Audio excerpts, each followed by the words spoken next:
temperatures here. That means your house is going to fire heat and money right out the windows and the doors and the cracks. And the holes. I mean, like, wow, look at that. It's literally pooping money out of this hole. So today we will explore how to mitigate heat escaping out of every possible way and how to find out where the cold air is coming from and the hot air is escaping from. So before we start off and I show you all the possible places where a home can lose heat, I want to show you this little device. It's not 100% necessary, but it's very helpful. It's a Black & Decker TLD100. It's an infrared thermometer. You point it at something and it tells you what the temperature is. It has a little switch that is a threshold. So if the temperature changes by 1 degree Fahrenheit, as it's set in right now, the color of the LED there on the wall will change. I like to keep it on 5 because that's a significant change in temperature. First, let's talk about the roof. I'm gonna try to get in here and show you. It's actually the first thing you should consider because heat rises, and if you've got a leaky roof, all that heat is gonna go literally right out the roof. So let's climb up there. Oh boy. And I'll show you around. If your house has been built in like the last 30 years, chances are it's probably been insulated. Let's turn on some light. In my roof, everything is lined with fiberglass, and that is how it should be. If you want to start proofing your house for heat, start with the roof and just put down fiberglass right on your ceiling. You can also check with your local state government. They might have an incentive or rebate program for renewable energy purposes, and they might give you some kind of rebate or might even do it for free. It's worth checking out. They'll either put fiberglass or, my less favorite option, they will put down this popcorn type stuff. They'll just blow it out of a hose, but it most certainly helps. And boy is it cold up here. Let me bust out the thermometer and I'll show you. Let's have a look here real quick. So you can see that the ceiling temperature is just about 70 degrees. Now if we go up here, above the fiberglass, look at that. It's like 39, 38 degrees up here. It's as if my roof is wearing a coat, thanks to this fiberglass. So none of my heat escapes through the roof. Next up we got windows. Windows can be a major source of heat escape. Now, I was very fortunate in that the previous owner installed more modern double pane windows, but it's also worth checking out around the edges, make sure everything is sealed nice and proper. So I don't see any drastic temperature changes here. So I think the window is good. Now, if you have drafty, leaky windows, it might help to line the inside there with some felt. It helps to caulk around the edges, especially if it's an older window. Caulk both the inside as well as the outside to make sure you have no draft. And if it's single pane for the winter, it might not be a very pretty solution, but you can put cellophane wrap over the entirety of the window and just tape it down, and it kind of mimics the effect of having a double pane window. Doesn't look pretty, but it gets the job done. And of course, basements can be a huge source of heat being wasted because unfinished basements have received the least amount of love. So like down here, I've got these old single pane windows. Now ideally I would replace them, and at some point I probably will. Let's see how much heat is being lost here. I mean, the walls here are kind of cold, 54 degrees. The windows, I wouldn't call them exactly drafty, but probably not ideal. It would probably be beneficial to, at the very least, caulk here. You can also insulate the exposed wood beams here. I believe you can put up some foam, some hard foam insulation here. I've got these pipes here leading to the oil tank, and whoever installed it drilled these big old holes up there, and they're definitely blowing in cold air. But it's kind of hard to reach, so I'm going to insulate it from the outside. Just going to use this great stuff here. I don't know if it's the cleanest thing I can do, but better than doing nothing. Now, you don't have to put fire block, I think, but that's what I got right now. You don't need to go crazy with it, because it does expand. I'm going crazy with it. That's okay. Once it hardens, I'm just going to use a putty knife to clean it all up. Man, I am doing a terrible job here. Don't get it on your fingers either. It's really hard to get it off. Doors. Doors are a big one. If you don't have any felt lining or sort of rubber here, then this will leak heat out. Now, despite the fact that I have this rubber here, it is not effective in the least. Now, for reference, it's about 36 degrees outside. Now, if I point this here at the wall, 67, but here in the gap, it drops like 10 degrees, 58, 57 degrees. Down under here, that's probably the worst. The gap here is huge. It's 51 degrees, practically 49 degrees, and it just gets so much worse when it's really cold outside, like in the teens or below. I bought some vinyl covered weather seal here. You line the perimeter of the door frame with it. We'll see if that works. And also down below, a door sweep. I'm going to be installing these a bit later in the video. We'll see how well it works. Another one that's not necessarily obvious is going to be your kitchen vent. Now, unless the vent flap is working properly and it's properly insulated, then cold is going to be entering through here. And you can see in there, although I recently cooked, it is pretty cold in there. It's like 55, 54 degrees, and I can definitely feel a draft with my hand. Again, seriously exacerbated when it's very cold outside. If you look outside here, this stove vent is kind of beat to shit. This flap doesn't even move anymore. It's too rusty, it's been painted over, so this thing just needs to be replaced. It should be pretty easy. It just has 4 screws, and preferably a new one would have some kind of felt lining on this door here. The chimney can be a big one, somewhat. Especially if the vent there doesn't close properly, but in my case, I seem to be doing alright. It would behoove you to get your chimney clean so that the flap properly opens and closes, and beyond that, you can install this tempered glass door right in front of it to seal it up nice when it's not being used. The walls can be a big one. If you don't have fiberglass insulation inside your walls, then you're definitely losing money out that way as well. I do have fiberglass insulation, so I'm very fortunate in that way.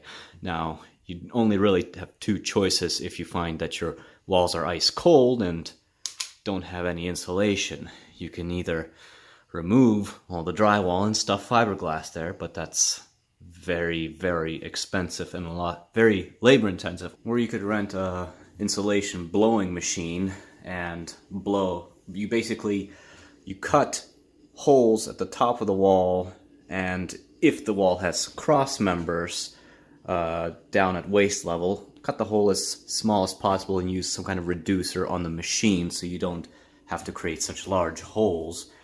And then you blow the insulation in. You start down at waist level and then finish up at top level. Then to plug up the holes, because I mean, even if you kept the drywall that you drilled out, and you should keep it, how are you going to put it back? It's just going to fall right in. So you take a piece of plywood that has a greater length than the diameter of the hole you cut out. You put it in, you slide it in, and then you use drywall screws to screw it in. So you have like this backing plate against which you can put the circular cutout of drywall and then spackle over it and paint over it. And to find out where to drill, just use a stud finder to figure out where the studs are and drill directly in the middle between the studs. So putting insulation on these concrete walls can definitely help, but at that point you might as well finish the basement. One more thing you can do, you know how when you turn on the water and it takes forever for the hot water to come out? Well, one thing you can help with that is you can buy at the hardware store sleeves for your copper pipes. Depending on the diameter, that's the size sleeve you'll need. And you just line all the copper pipes everywhere, and that includes these big copper heating pipes for the baseboards, as well as the copper pipes for running water to your faucet, to your shower, everything like that. Not only is the water going to come out hot faster because the copper won't be losing as much heat, but you'll also save some money on the energy bill instead of just heating up this big old empty space. Finally, the thermostat. Now, I think if you got yourself a smart thermostat, that'll definitely help with your energy bills.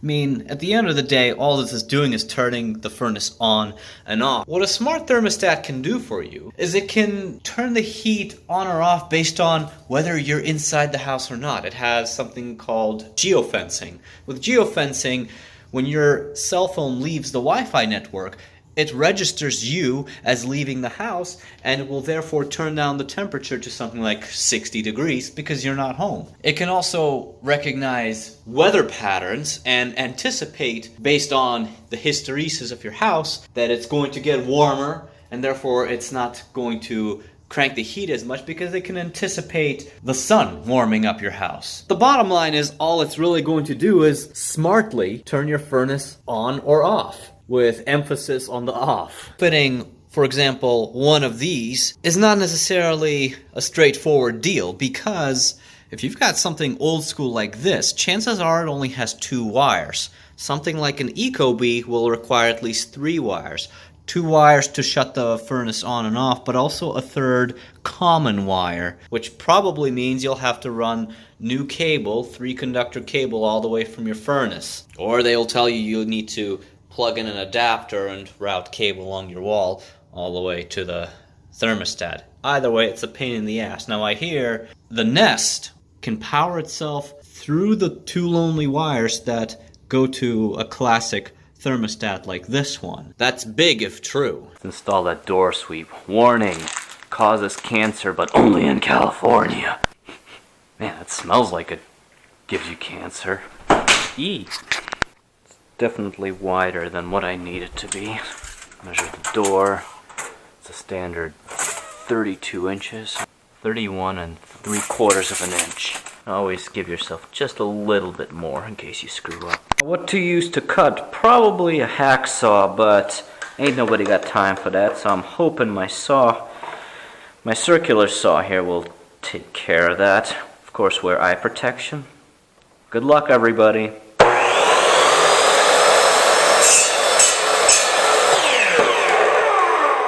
Well, that worked out nicely, actually.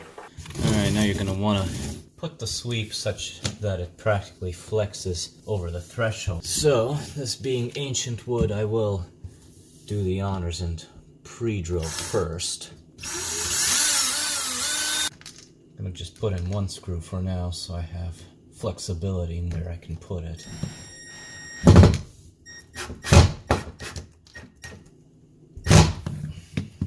Alright, I think we're in business.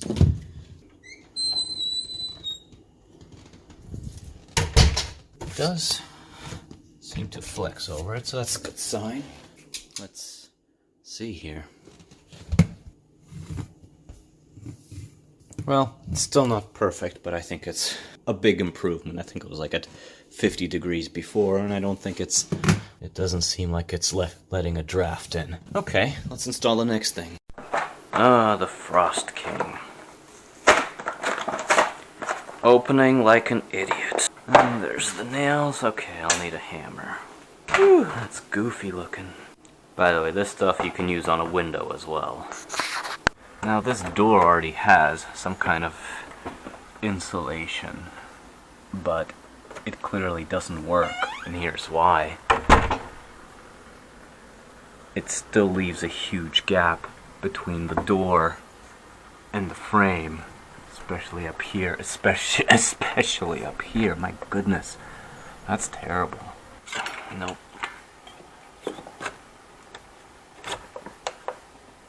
Well, I got that going for me, which is nice. Might be able to get the nail now. Yeah. Well, I got this trim off, but looks like the rubber has been pretty much pressed in there. Alexa, this is so sad. Play Despacito. We'll be using the new stuff after all. 79.5, let's say.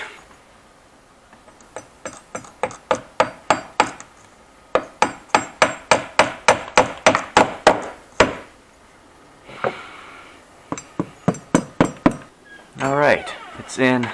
Obviously I'm going to need to trim that with a box cutter knife. I'll do that later. Door's definitely more difficult to close, but that's a good sign. It's a good sign that it's actually doing its job. I like this because we get to do a real-time comparison. Alright, so yeah, we are at 66, 63. Okay, look, getting a bit colder down here. Might need to make a bit of an adjustment. And I barely feel a draft. It's nothing from top, just a little bit here on the bottom. I'm going to mitigate that bit of imperfection. It's a bit too movable here, as you can see. So I think I can mitigate that by just pushing it out forward a little bit and immobilizing it further with some extra nails. Now, I wouldn't call this the prettiest solution. No. No. But it does the job. What's prettier to me is keeping more dollars in my wallet. I don't feel a draft anymore. Part of the problem with this is that heat rises, so obviously it's going to be hotter here towards the top. But no more cold drafts. Excellent. So I'm going to do the rest of this door. Obviously I don't need to show you how to do that, now you know. One last thing.